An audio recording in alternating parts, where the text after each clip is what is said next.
Wrong ప్లేస్కి వచ్చావు? లొంగిపోదామని sir. ఈ స్కెచ్ నాకు అర్థం కాల.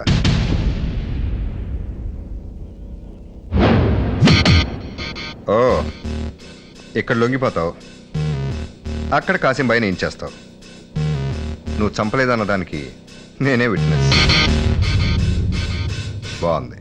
లేదు సార్, అనాథల్లో పుట్టి పెరిగిన మాలో ఒకటి చనిపోతేనే మేము ఇంత బాధపడుతున్నాం. అలాంటిది మా వల్ల చనిపోయిన వారి కుటుంబాలు ఇంకెంత బాధపడ్డాయో మాకిప్పుడు తెలుస్తుంది సార్. ప్రాణం విలువేంటో, ఎలా బ్రతకూడదో మా బాలు చావుతో మాకు అర్థమైంది సార్. అందుకే చేసిన నేరాలన్నీ ఒప్పుకుని మీ దగ్గర సరెండర్ అవ్వాలని వచ్చాం.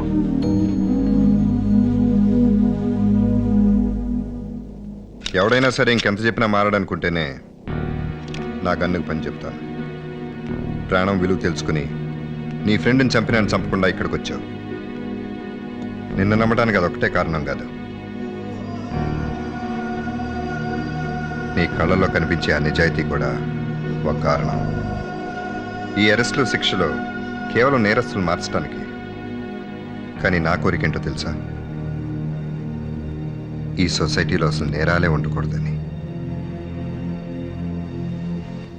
ఇప్పుడు నేను మిమ్మల్ని అరెస్ట్ చేస్తే నా డ్రెస్కి ఒక స్టార్ వస్తుంది. కానీ మీరు మంచిగా మారే అవకాశం నేనిస్తే ఈ నగరమే ఒక స్టార్ లాగా మెరిసిపోతుంది.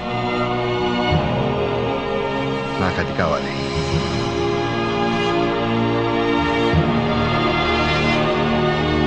మీరందరూ ఇప్పటివరకు చేసిన నేరాలు ఒప్పుకుంటూ దీని మీద సంతకం పెట్టండి.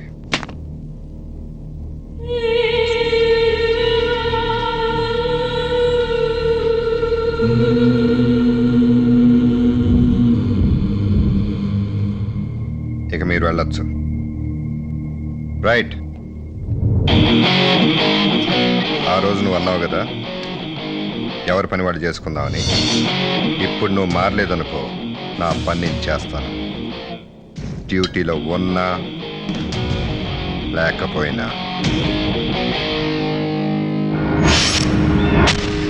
ఆ రైటు గాడి చావు కేక వినాలి.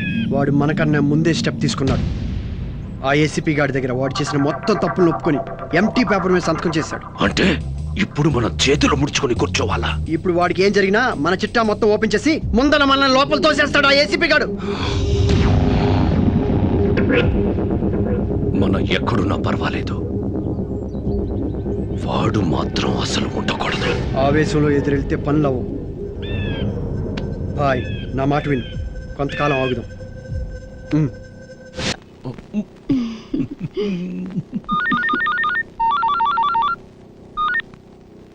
ఏంట ఎంత రాత్రి ఫోను?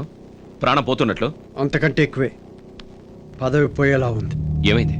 నేను ఈ పొజిషన్లో ఉండటానికి, నేను ఎలక్షన్లో గెలవటానికి చేసిన అక్రమాల మీద ఎవడో ఈసీకి ఫిర్యాదు చేశాడు. దాని మీద ఎంక్వైరీ చేసి ఒక ఆఫీసర్ రిపోర్ట్ తయారు చేశాడు. అది కానీ ఢిల్లీ చేరితే నా పదవి పోవటమే కాదు, నేను జీవితాంతం జైల్లో ఉండవలసి వస్తుంది. మ్యాక్సిమం మాట్లాడి సెట్ చెయ్యి, వినకపోతే వాడిని సెటిల్ చెయ్యి.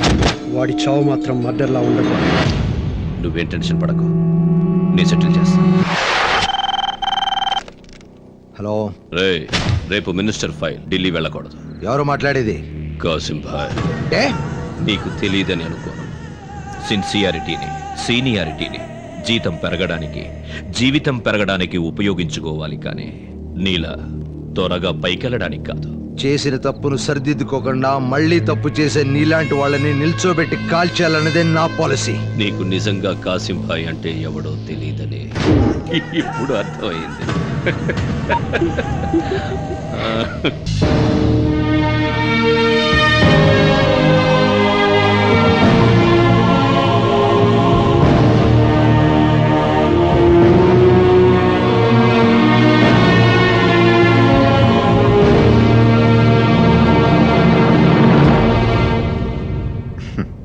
మళ్ళీ ట్రాన్స్ఫరా సార్?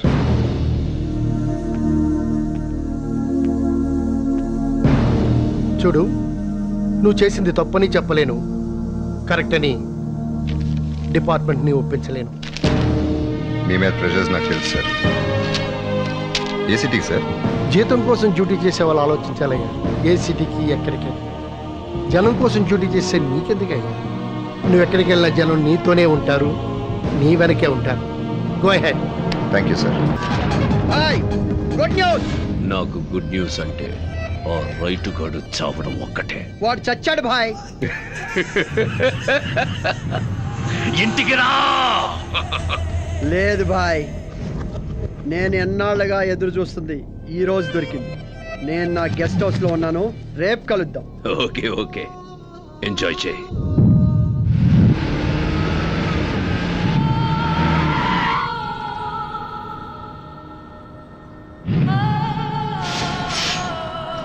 ఈ నగరం ప్రశాంతంగా ఉండాలంటే నువ్వు చంపాల్సిన ఆఖరి వ్యక్తి కాసిం భాయ్.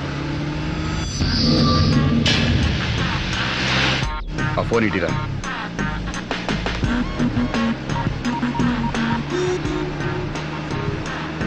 చిన్న, సరే నువ్వు ఇక్కడికి రా.